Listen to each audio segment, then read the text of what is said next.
의외로 싱크대에 버리면 절대 안 되는 것들 7가지. 안녕하세요. 희망나무TV 이다경입니다. 우리 집안의 재물창고인 주방, 이런 주방을 깔끔하게 관리하는 게 참 중요한데요. 그 중에서도 주방의 청결도를 가장 크게 좌지우지하는 게 싱크대입니다.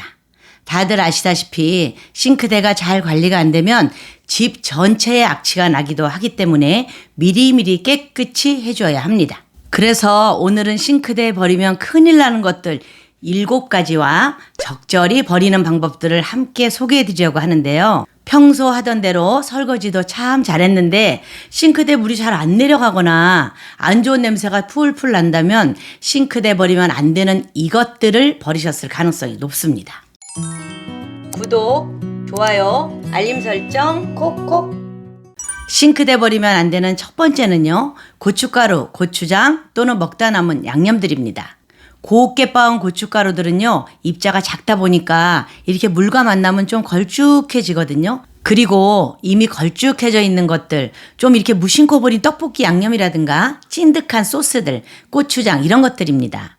그래서 이런 것들이 배수구를 잘 막거든요. 그럼 고춧가루하고 고추장은 어떻게 버려야 할까요?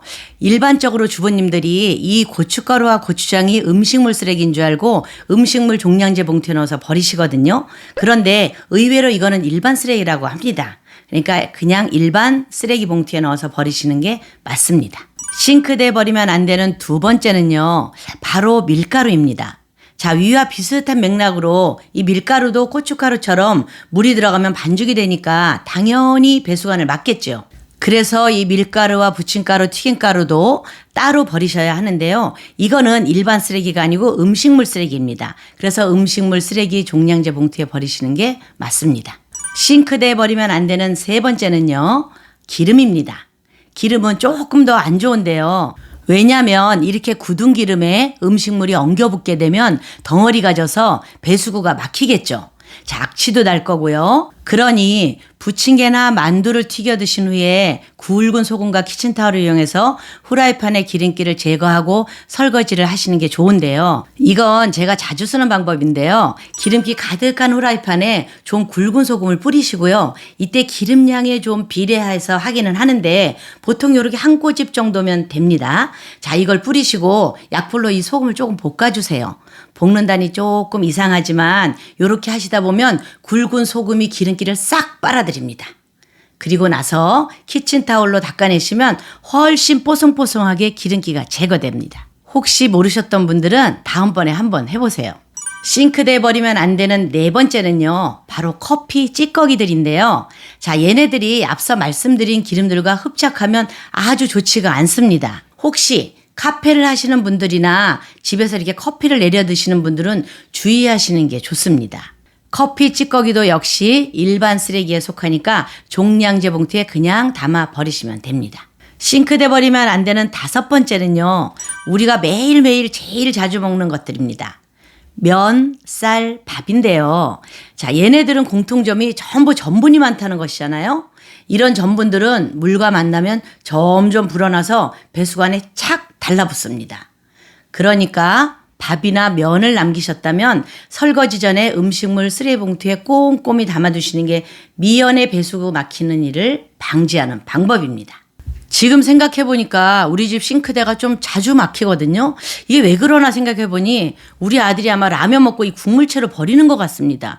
자, 라면 국물에 있는 그 기름기와 라면의 면이 퉁퉁 뿌르면 그 배수구가 어떻게 되겠어요? 제가 라면 자주 못 먹게 하거든요. 이 라면과 라면 국물이 우리 집 싱크대를 막히게 하는 주범이었던 것 같습니다. 싱크대에 버리면 안 되는 여섯 번째는요, 설마 이걸 싱크대에 버리시는 분들은 없으실 것 같긴 한데요. 뭐냐면 아이스팩 내용물입니다.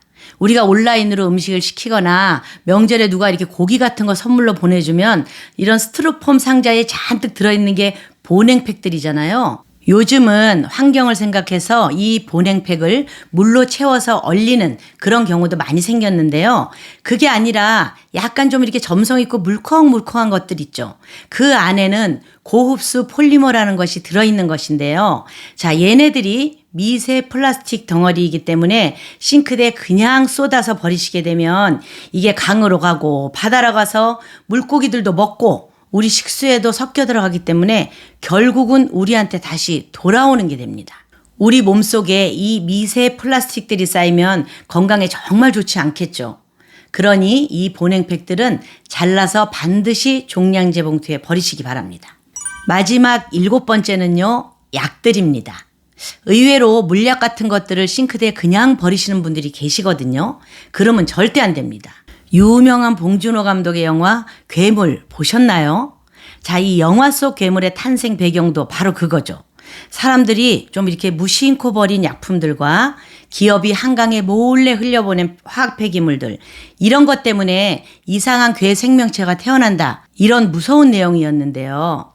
과학적으로 영 말이 안 되는 것도 아닙니다. 이런 화학약품들이 일반 배수로로 섞여 들어가면 아까 말씀드린 미세 플라스틱처럼 결국 자연 속으로 스며들어서 생태계를 교란하고 수질오염을 유발합니다. 그리고 그것들은 결국에 우리 입속으로 다시 들어오겠죠. 그러니까 남은 약들은 반드시 따로 모아서 조금 번거로우시더라도 가까운 약국이나 보건소에 비치된 폐의약품 수거함에 반납하시는 것이 정석이라고 합니다. 저도 여러분도 다 같이 노력해서 깔끔한 주방, 청결한 우리 집, 그리고 보다 건강한 환경 만들어 가는데 한몫하시면 좋겠습니다. 감사합니다.